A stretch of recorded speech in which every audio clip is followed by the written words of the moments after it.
What is up, guys? It is Archimedes Eisen here, tuning in here with part 4 of What If Ichigo Attained Bankai Early.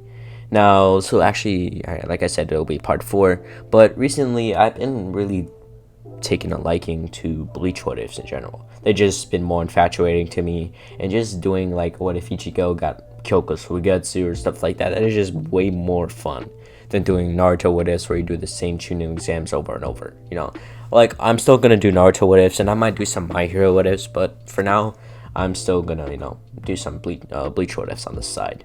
But without further ado, guys, let's stop this jibber jabber and this tangent. So let's get right into this What If.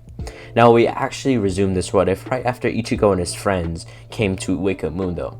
Now, they'll be running around into the forest until, the forest, but the Hueco Mundo area. So, once they'll be running, they would still meet up with people like Neliel and her friends, and they would still get trapped in the Menos Grande forest, where they would still make it out, just like in canon. Ichigo still being a Shikai, he doesn't need Bankai to beat some Menos Grande, since the substitute Shinigami form of him easily deflected the Sero. Now, basically, after they would be running for miles and miles, they would finally get to the lower part of the building, where Ichigo would be fighting the low ranked Rankars, and he would easily just use the Getsuga by grabbing Zangetsu by the cloth and just swinging it around, kind of like how the white Zangetsu did to Ichigo after he pretty much got whipped by Gunpachi. Now, pretty much after Ichigo would whip all these small ranked Rankars, he would be walking around just like per usual. And once he'd actually get to the higher rank levels, he'd be confronted by none other than Ulquiorra Schiffer. Now, once Ichigo would be pretty much confronted with Ulquiorra, he'd remember back in the real world when he actually faced off with Ulquiorra and he got gutter stomped. So he'd realize that now is the time he has to get his redemption, his revenge. So he'd quickly go Bankai, and Ulquiorra would still be standing there, and Ulquiorra would say, why are you so scared, I didn't even move and you're already in Bankai. After this, Ulquiorra would unsheath his blade, and pretty much they start to get into a fight. Now, Ichigo would start to pretty much try to avoid the fight as much as possible, but when Ulquiorra would say that he's the one that kidnapped Orihime, Ichigo would quickly just kind of have an emotional empowerment moment before he would swipe open the sky or grab the air and pretty much put on his hollow mask. Now, they pretty much have a Black Air Force energy moment before Ichigo would grab Tensa Zangetsu by the chain, with his finger and start swinging it around like a helicopter blade. Now, once he, gather up all the momentum he can, he would then grab it by the handle and pretty much start to charge up as much of Getsuga Tensho as he can into the blade before he could keep it inside the blade as have a Getsuga swing, kind of like he did to Ulquiorra in their fight. So Ichigo would do this, and Ulquiorra would see this, and pretty much once they clashed, a tornado of the red Ryatsu from Ichigo's Getsuga Tensho would surround them, and after this would clear up, Ulquiorra would be seen with a few cuts on his shirt and just injuries in general. So Ulquiorra would have enough of this, and he would pretty much output Ryatsu into his hand and just in general in his whole body to output to basically take down Ichigo. So once he'd Sonido behind Ichigo, he would pretty much put his hand through Ichigo's chest just like per usual. Now, once he'd pretty much rip out his hand from Ichigo's heart or the middle of his chest, Ichigo would start slowly dying. Now, pretty much just like in canon, Ulquiorra would be sealed away with the technique to use to reprimand Rankars, which he would be sealed away by Grimmjow. Now, pretty much once this would happen, Grimmjow would tell Orihime to heal Ichigo, and she would hesitantly heal him, and pretty much they would still have the wholesome moment where Ichigo pretty much stops Grimmjow from choking Orihime, or by putting his hand on his arm, basically saying, let's fight. Now, once Ichigo is healed and, Grimmjow and Ichigo would start fighting, the whole fight would just be a little more one-sided toward Ichigo, since he has attained Bankai early, and he's been training how to use his Getsugas, how to use, just his sword in general. It is his part of an extension of his soul, so he has to learn how to use it. So, pretty much they'd be clashing, and pretty much, Ichigo doesn't need to learn the lesson that he came to Hueco Mundo because he loves fighting. He knows he loves fighting. He didn't just come to Hueco Mundo because of that. He didn't just want to save Orihime, even though she is his friend, but he still went there. He wanted to fight Grimmjow. So pretty much they'd be clashing, and Ichigo would realize that he just loves fighting. So he'd swipe on the mask, and they would have this similar fight where Grimmjow would realize, that he's like Ichigo's way too powerful. So in order to force out all of Ichigo's power, he would pretty much get some blood off his sword, and after that, he would start to charge up the Grand Rey Zero. Now he would send this towards Ichigo, or it would look like it would be sent towards Ichigo, but it would actually be sent towards Orihime and Neliel. Now once this Zero would be sent towards Neliel and Orihime, Ichigo would kind of flash that in between them and pretty much cop the Grand Rey Zero for the boys. Just kidding. But basically he would get hit by the Grand Rey Zero, but due to his having his hollowification mask, he would still manage to basically be fine in general. So once this would happen, Ichigo would pretty much don the full hollow mask, just more powerful.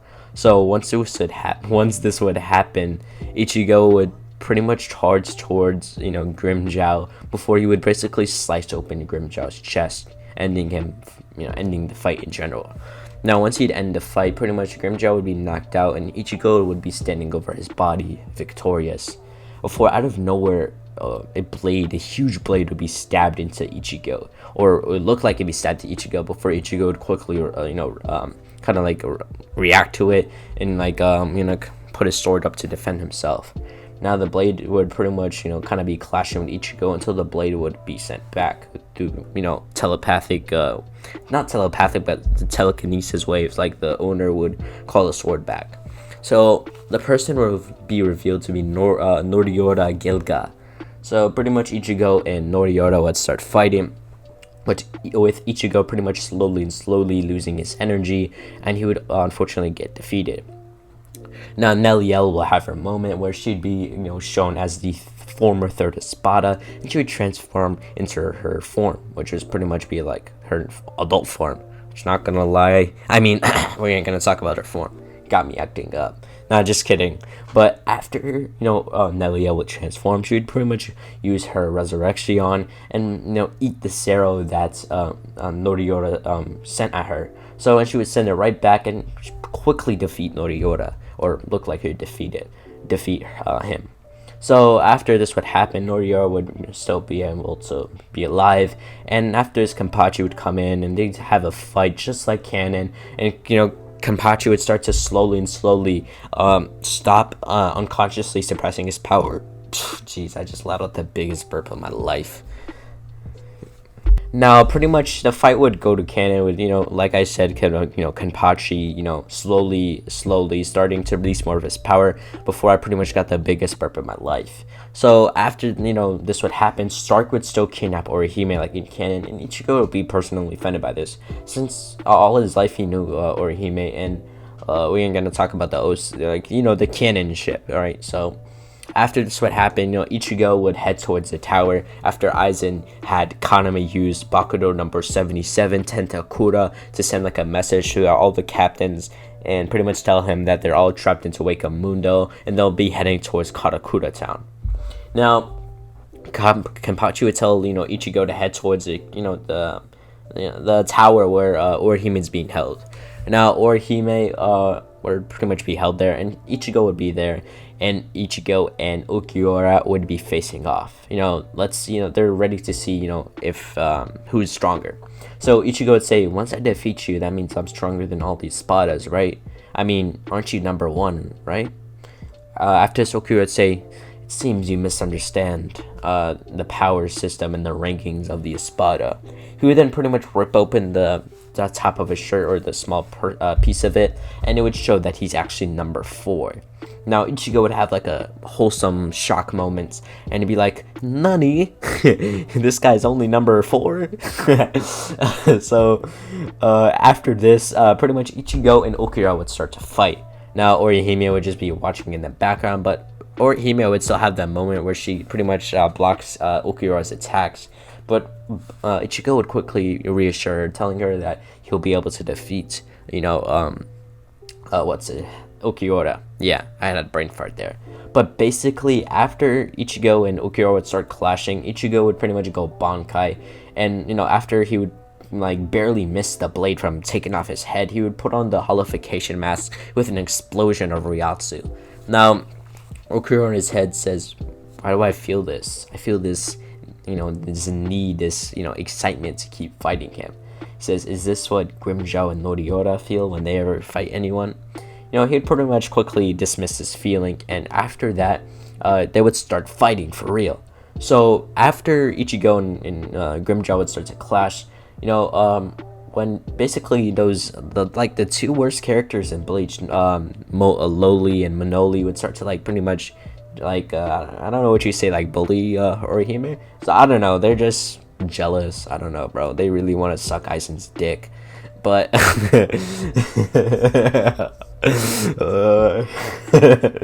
nah, just kidding though. That's just a small representation of what they really wanted, and not just kidding. But basically, Ichigo would start to get some of that emotional empowerment. Out of nowhere, a mask would start to not a normal mask, just a whole outfit would start to form on his body. So once the smoke would disappear, his whole bleed would turn white, similar to a bleach white, and his whole outfit would turn white, and he would have the horn of salvation horn on his head. Horn of Salvation horn. Oh man, what kind of? Basically, it's kind of like Ichigo in the manga, but his sword is white and he still has the Tensei Zangetsu, the fake one, and his outfit it's basically Zangetsu when he still had Tensei Zangetsu. When Ichigo's in the Dangai, when he's like, yo, miss me, Zangetsu, the white one, and he had the outfit and the sword. Basically, it's just everything like that, but without the horn mask and him having pale skin, and he would pretty much have the horn of salvation. So Ichigo would get pretty mad at this, and he would appear by Ulquiorra and quickly just stab him through the lung. Now, after he would pretty much just have this awesome transformation, Ichigo would kind of feel his head throb after he would back away from Ulquiorra. Now this head throb, so basically this emotional empowerment transformation would cause Ichigo to stab Ulquiorra through the lung, and after he would do this, Ichigo would back away, and like I said, he would feel the head throb, and this head throb would be all the memories of basically Zangetsu's techniques. It'd be like Cero, Pesquisa, Sonido. He would learn all these techniques in a flash. Now, well, even I'm getting a headache myself, jeez. But basically, after Ichigo would gain these memories, Ichigo would pretty much put his head down and start to charge up a Cero. Now, the Cero won't be as powerful as the full hollow mode, but it would still be pretty powerful. He would charge up the Cero, and it'd be pretty big until it'd be released and sent at Ulquiorra. Now, Ulquiorra would kind of close his eyes and kind of wait for death before it would kind of hit him. He wouldn't die, but, he would get hit by it. So once the smoke would clear, Ichigo would pretty much see Ulquiorra kind of at death's door, and he would walk up to Ulquiorra and pretty much he'd do some talk no jutsu shit. Not talk no jutsu like talk no jutsu, but he'd do some Aizen join me shit. So pretty much in this timeline, I'm not gonna have Ulquiorra die. I'm actually gonna have Ulquiorra actually join Ichigo in his journey, I guess you can say. So yeah. So Ichigo would use the high-speed regeneration from the memories of Zangetsu's techniques, and he would just use high-speed regeneration on Ulquiorra. Now he jumpstart Ulquiorra's high-speed regeneration, and Ulquiorra would pretty much join Ichigo. So Ichigo, Ulquiorra, and Orihime would head out of there after quickly just killing Manoli and Loli and Yami.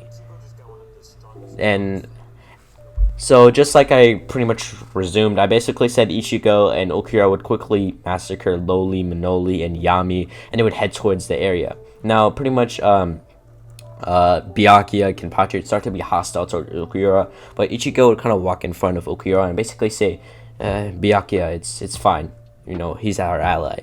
Now, Byakuya would sheath his blade and pretty much tell Ichigo that it's not your place to be here. Ichigo says, "What do you mean?" Byakuya would say, "What are you?" Ichigo would say, "I'm the substitute Shinigami of..." And then he would be interrupted by Byakuya and say, "Yeah, Karakura Town. And what's being in danger?"